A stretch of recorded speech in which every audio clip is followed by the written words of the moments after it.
On your Monday episode of Locked On Raptors, the Toronto Raptors half-court offense stinks out loud. Can it be fixed? We'll examine it more on today's show. Thanks for hanging.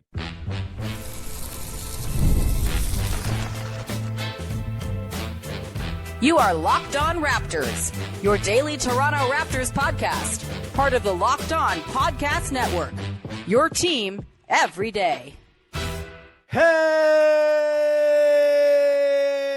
what's going on? And welcome to another episode of Locked On Raptors, part of the Locked On Podcast Network, your team every day. It is Monday, February the 2nd, and I'm your host, Sean Woodley. I've been covering the Toronto Raptors now for 12 seasons on various platforms. You can find all my work over on Blue Sky. You can find the show on Instagram. You can join us in the Locked On Raptors Discord server. Link in the description of the podcast. 100% free to join. As always, come join the sickos. It's a good week to do it. The fake trade sickos chat absolutely popping off with all kinds of horrible ideas from our lovely sickos. Come bring good ideas. It'd be lovely to see them. We'd love to see you be part of our listener community at large. Again, it's 100% free to join as always. Today's show is brought to you by Game Time. Down the Game Time app. Create an account. Use code Locked On for $20 off your first purchase. And we're off and running here, taking stock of a Toronto Raptors 1-1 weekend where they lose in pretty upsetting fashion to the Orlando Magic. 3 very encouraging, frankly inspiring quarters at times, followed by one of the worst fourth quarters you will ever see against a Magic team that was just very much feeling itself.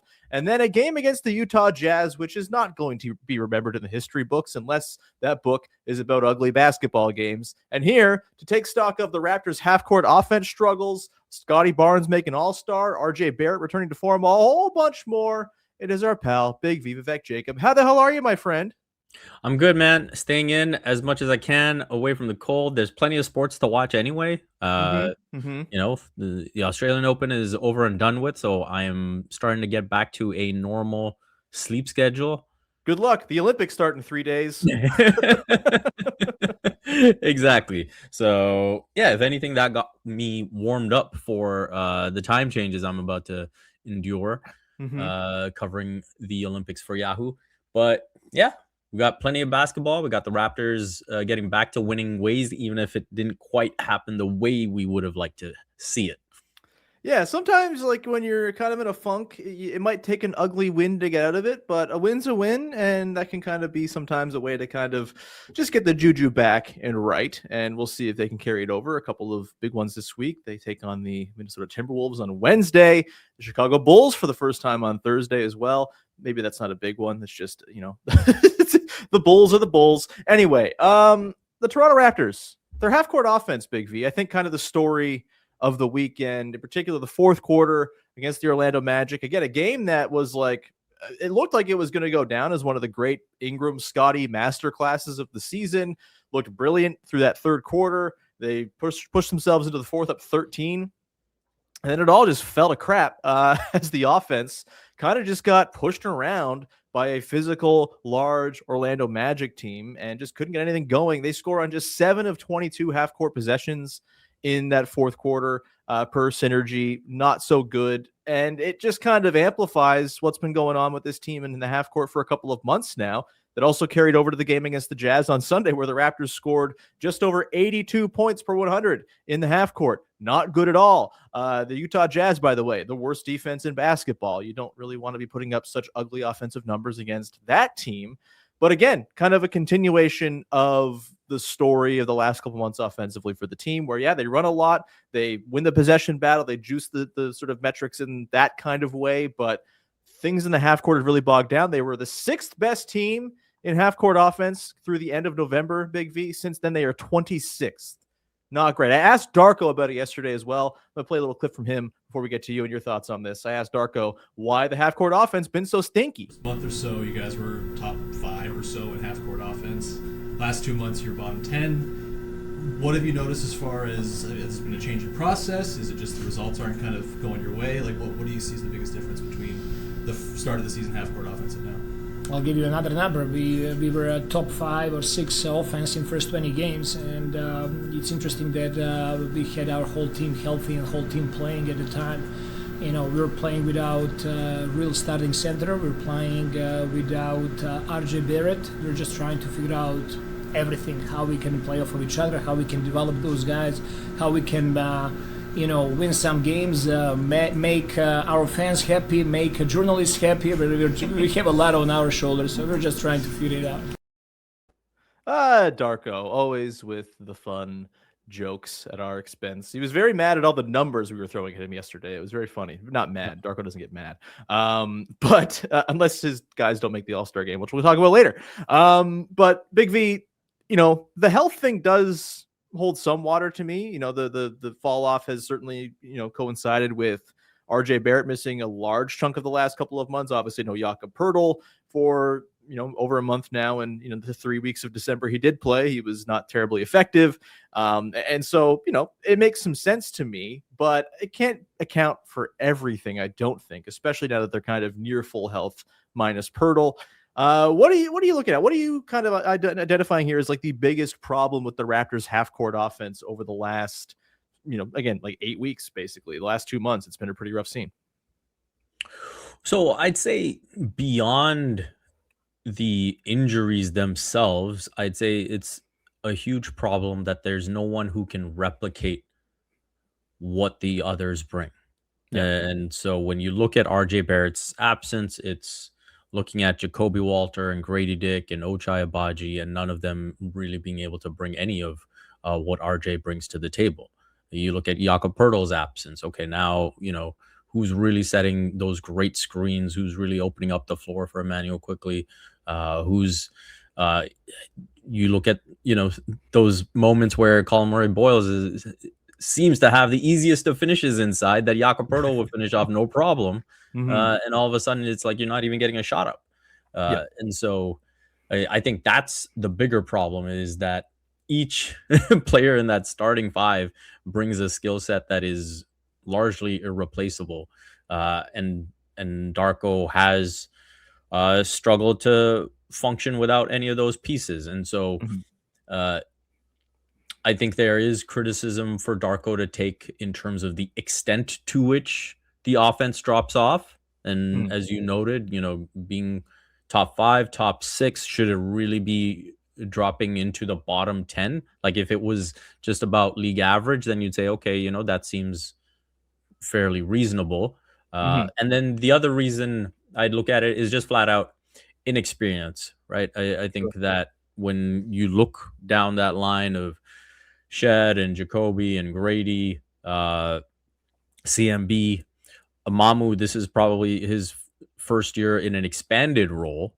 And so we've seen plenty of inconsistency up and down from him as well. The highs are really high, but then, we see those 0-point games. We see those games where he's really contributing nothing, at least as far as scoring is concerned. And so that's the other thing I'd look at, where maybe if we look ahead to next season, those young guys learn more about consistency and they understand their roles better and are able to bring more to the table on a night-to-night basis.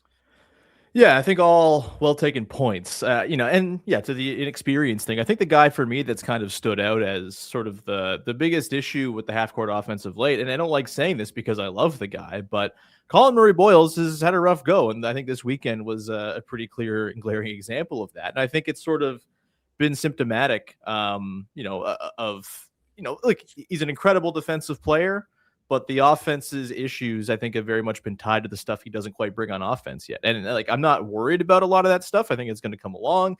I think he's got more as like a driver and a ball handler and, sort of a guy you can kind of flow stuff through as a hub to tap into as the years go on. And he improves. But right now, he's just, as much as he's providing everything and more that Jakob Poeltl does on the defensive end, he's really not providing a lot of what Jak provides on the offensive end. And I think you're seeing that bear out in the numbers. 242 possessions for the Raptors starters with Collin Murray-Boyles in place of Poeltl, 107.9 offensive rating. Now, there's still a positive lineup by 0.1 per 100 because the defense is absolutely nails, but the offense has been really, really rough. That would be a league worst offensive rating. It's interesting because Ingram, Barrett, Quickly, Barnes, with any other guy as the fifth guy in the lineup, 120.4 offensive rating across nearly 600 possessions. Like, those four guys together have produced really well offensively. You throw Collin Murray-Boyles in there with the sort of skittishness around the rim. And look, I think the thumb is bothering him for sure. I think that's affected his handle. I think it's affected his just comfort going up and dunking or putting up those little push shots. He's a lefty, right? Right? He's a lefty. Yeah. He is. And so I think that's clearly playing a role here as well. And maybe it's just a matter of, hey, maybe for certain matchups you swap in Mamu and the offense kind of takes off when he's in there. That's not a fix all for 48 minutes, but to start games, maybe that's a way to kind of get you out of the gate running a little bit more. To close games, maybe, but then you lose the effect of the Murray-Boyles Barnes defense, which is outstanding. And so, yeah, they're in a bit of a tough spot. It's been a little bit stagnant, I think, because they're missing that sort of because that starting five in theory is so a sum of its parts type of thing. If there's one kind of rusty wheel, as it were, everything just kind of has a little bit less sharpness, right? I think it even goes down to, there were a few times in the game last night where like Murray-Boyles is down on the block and IQ's like begging for him to come set a screen, and it's just not sharp. He's not coming on the first call. Seconds are sort of waning away, and then you get down to like 10 seconds on the clock, and it's like, all right, well, I guess I got to do something because the guy hasn't come set the screen or he came late and all this stuff. And so when that happens, you get a lot more of, okay, Ingram, please save us, or okay, RJ, do the 4, 5, 6 dribble thing to just get a paint touch, late in the clock to see if you can get something here. And that's not the best version of RJ Barrett. It's not very Darko ball-y to sort of have these guys have to go to work for long stretches of clock within a possession. And so, yeah, like it is, again, it's a really cool thing being a team built on the power of friendship and sharing the ball. But when there's one guy who's kind of causing things to lag a little bit, I think it kind of seeps in everywhere. And so, yeah, Murray-Boyles, again, none of this is like a long-term concern. I think a lot of this will get sorted as soon as his thumb starts to feel better, if it does. And the defense is obviously off the charts incredible, way beyond what you'd expect for a rookie, but the offense still has a ways to come. And I think we're seeing that play out right now in the half court. We're going to come back on the other side here, Big V, and get into some potential solutions. How can the Raptors iron things out if they're not going to get Jakob Poeltl back? Of course, him coming back might help quite a bit. We have no idea if and when that's going to happen. So are there solutions in-house, or does Thursday's trade deadline offer an opportunity to maybe address the half-court issues? Can they even do that with the guys theoretically available? We'll do that coming up in just one sec. Today's show is brought to you by our friends over at Prize Picks. The big game is almost here. There's no better way to cash in during America's biggest sporting event than Prize Picks, where it's always feeling good to be right. And this week, Prize Picks has a special max discount for the big game. Live in the app right now, Drake May just needs one passing yard for the max discount to win. Add another player to your lineup, and if your picks hit, you can cash in. Prize Picks is super simple to use. It takes no time to get started. Whole format is super clean. You just pick more or less on 2 to 6 player projections, and if those all hit, you can watch the cash roll in. The social feeds feature is awesome as well. You can share lineups and even copy lineups from winners with one click. And if you hop on Prize Picks, you can follow partners and tail or fade picks right from the feed as well. Download the Prize Picks app today. Use the code LOCKEDONNBA to get $50 in lineups after your first $5 lineup. That's code LOCKEDONNBA to get $50 in lineups after you play your first $5 lineup. Prize Picks. It's good to be right. Back at it here with Big V. A reminder, the Locked On Raptors Everydayer Club is open and available for you to sign on up. $5 a month, $50 for the year gets you access to ad-free episodes of this show, plus access to a Locked On Discord with listeners of Locked On shows from across the globe. It's very fun. The NBA chat, I think, is going to be red hot this week with NBA trade deadline stuff. And on that note, you can get a month for free with the code DEADLINE. Let's go to the link in the description of the podcast, find the Locked On Raptors landing page to sign up, and use the code DEADLINE for a free month of the Locked On Raptors Everydayer Club. Thank you in advance for signing up. It helps me out big time. Makes me feel good. All right, Big V. Can this be fixed? We've seen stretches of this season, particularly in the first month and a bit, where the Raptors half-court offense was incredible. It was punching up at the level of the Denver Nuggets and the Houston Rockets and their weirdo offensive rebounding is everything offense, where I guess that counts as half-court. You had, all the best teams, all the best offensive players guiding the best offenses, and then the Raptors were there, once again, driven by the power of friendship and Darko ball as one of the best half-court offenses. I don't think we're going to see them get back to number 6 in the league or in that range. Like you said, if they can settle somewhere in the middle, I think if you came into the season and you said the Raptors will be the 16th best half-court offense, you would have said, wow, that's incredible, especially when you consider how they've managed the turnover battle. They force a lot of turnovers, don't turn it over much themselves. They obviously run in transition a ton and juice their stats that way. But yeah, like it seems pretty dire right now. Going against the Utah Jazz and not scoring at all in the half court is a concerning thing. Is there a fix on hand here, Big V? Is there something you would kind of play around with? Or is it maybe got to be an outside hire type of thing? And maybe it's not something they can fix till the summer. I mean, I think we've got to see what happens with the trade deadline. Is Bobby looking to make a big move? Is he looking to make a small move? That's potentially one path to addressing it. If we're just looking strictly at, the players currently on the roster and how that can be improved, I think it just comes down to maybe smaller details.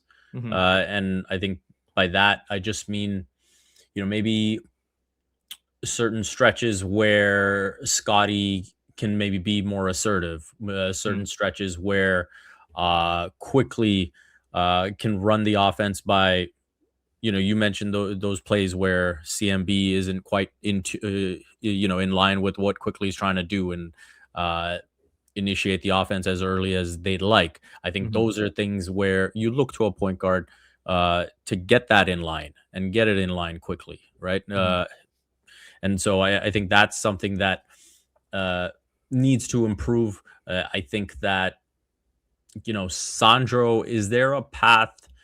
I don't know if conversations need to be had. I don't know what needs to change to make him more consistent, because we've seen how much it helps the team when he is able to have those 15, even, the other night is 20, but like those 10 to 15 point nights, how much that helps the team.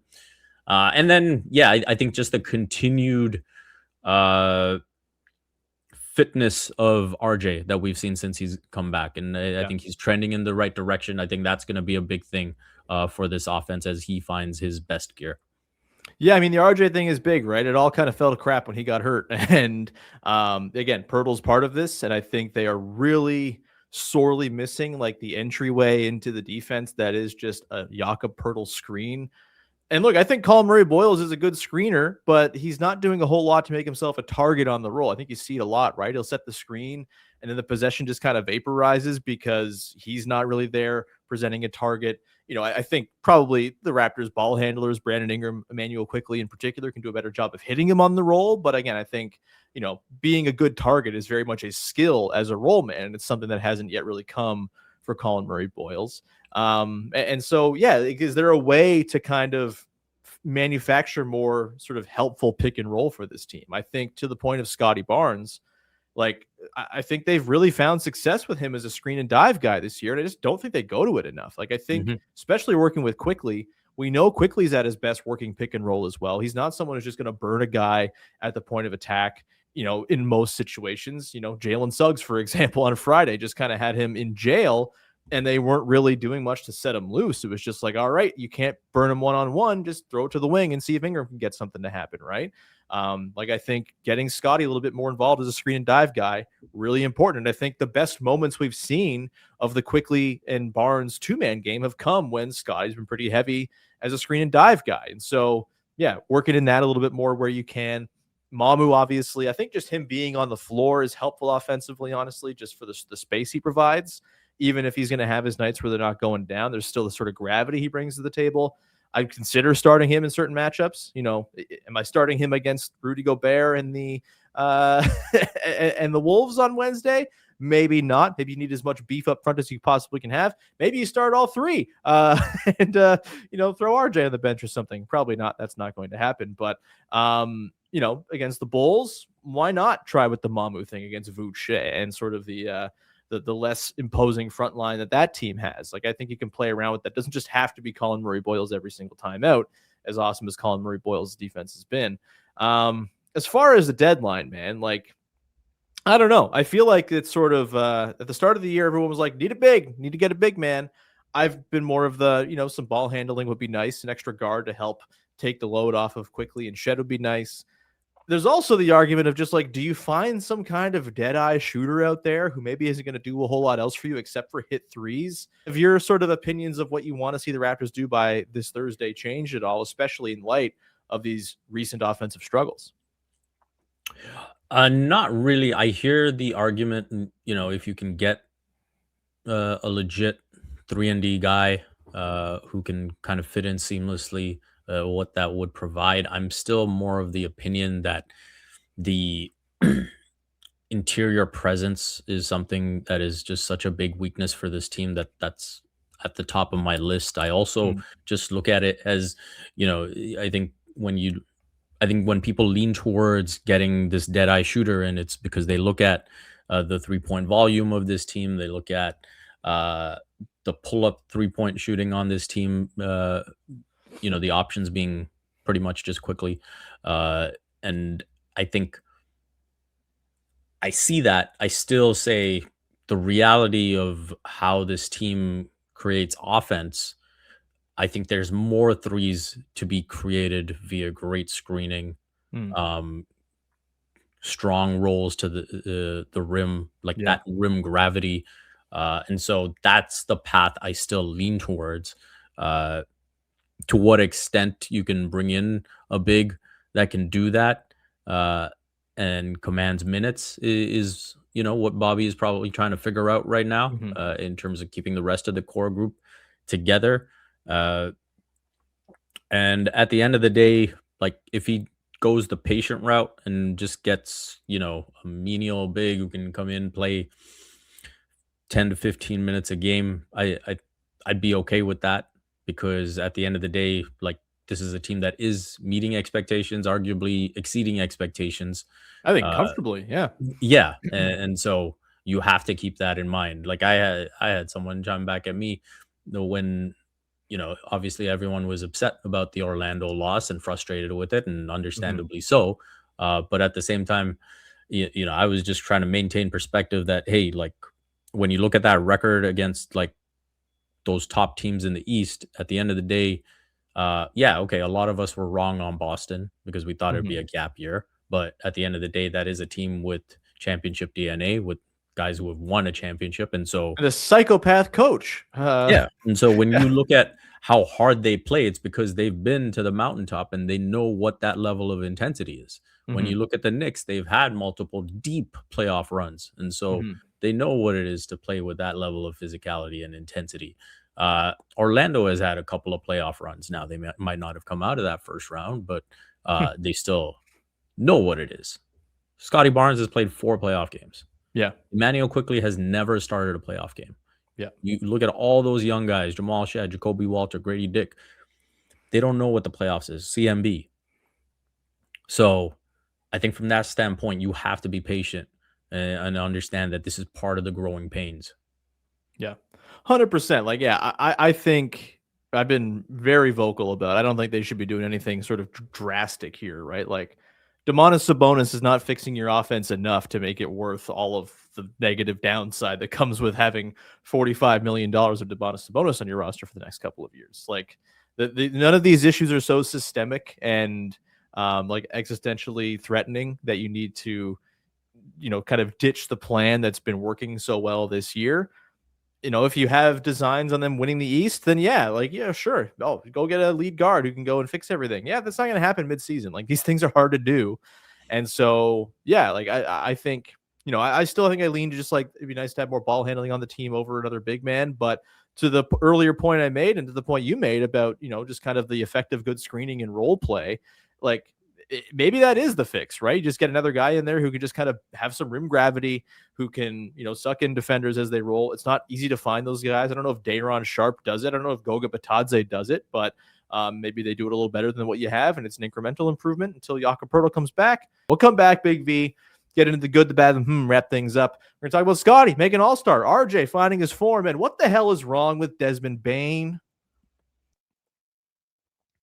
Today's show is brought to you by our friends over at Game Time. Game Time, single best place to buy tickets for stuff you want to go to. It's that simple. I've used Game Time so many times, whether it's going to Blue Jays games in the summertime on a whim, whether it's going to various sporting events in different cities. I've been to WNBA games in Vegas and in Seattle. I've gone to the Blue Man Group in Vegas as well. I've gone to all kinds of sports, concerts, comedy shows, theater, and I've used Game Time to go to a vast majority of those things over the last 5-6 years. It just simply is the best ticketing app, and it has become the go-to app for scoring tickets fast without the hassle. It puts the advantage back where it belongs with the fans. Just pull up the Game Time app, pick an upcoming NBA game, for example, and you can have tickets locked within minutes. You can see the all-in price up front, which is a huge deal, not paying those fees on the back end. You get seat views, last-minute options too. Tickets go down in price closer to game time. You can buy tickets at the door and walk on in.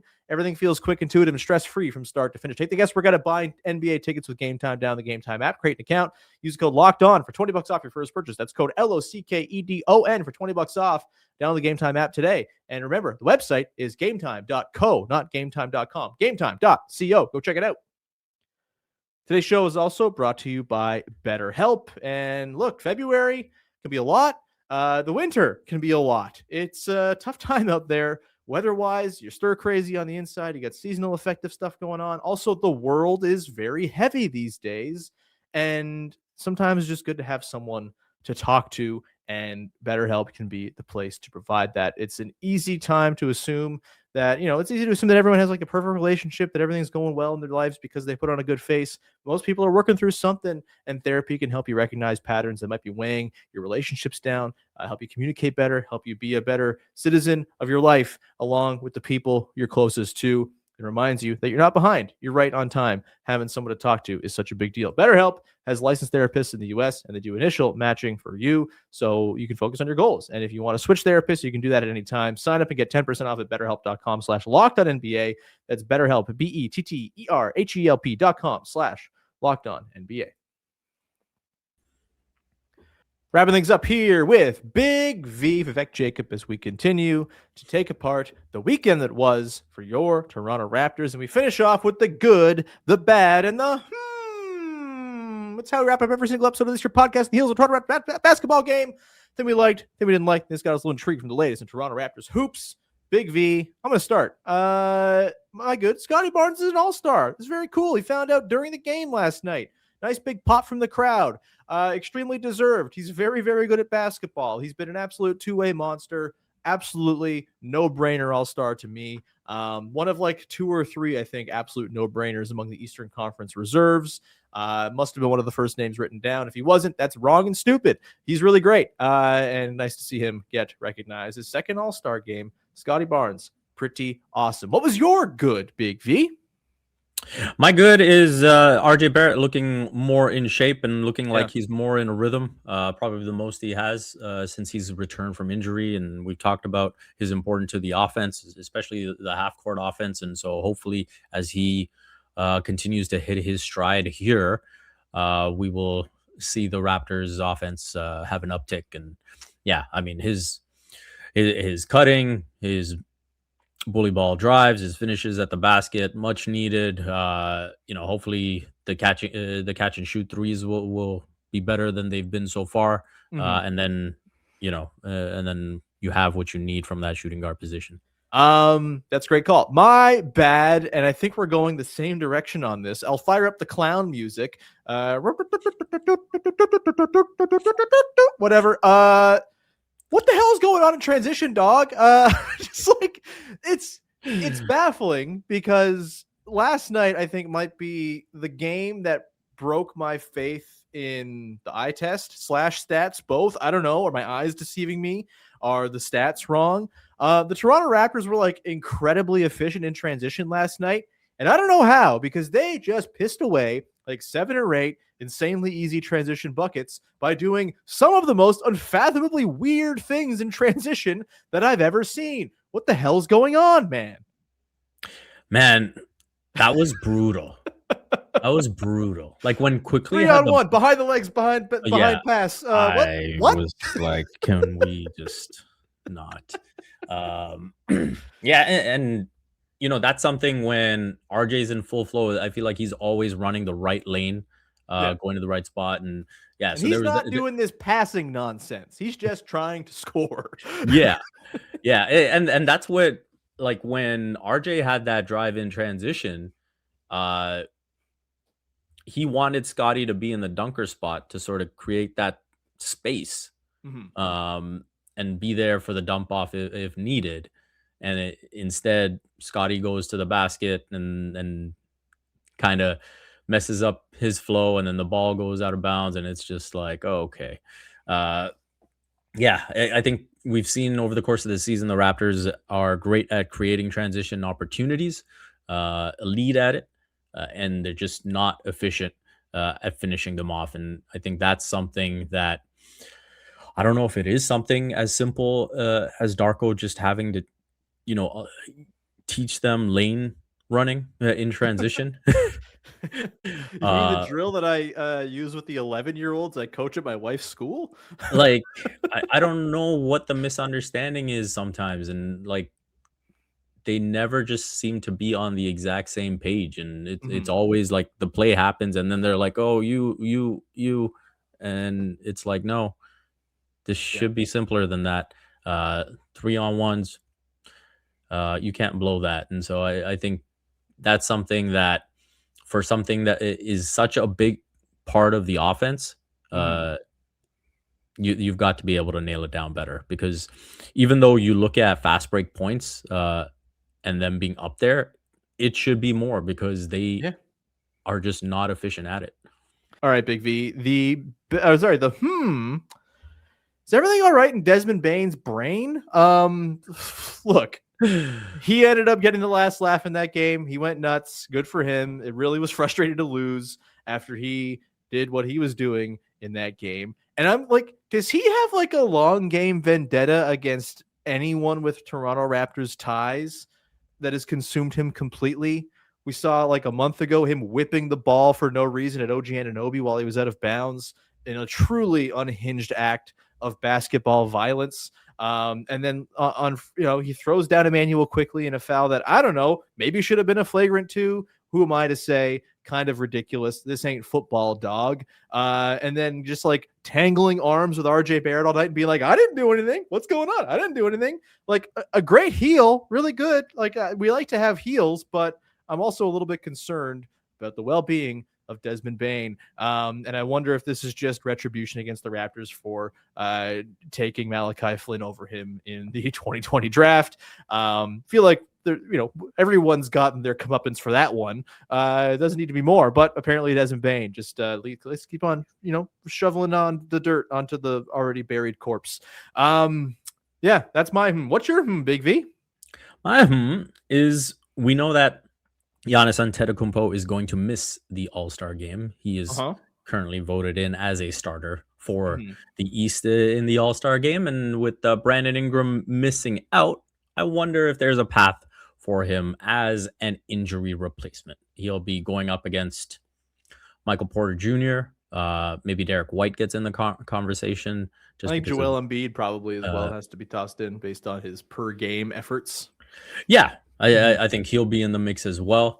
So I think it'll be an interesting conversation.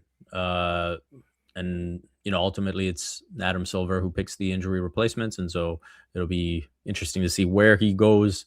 Obviously, we've seen Joel Embiid represent USA.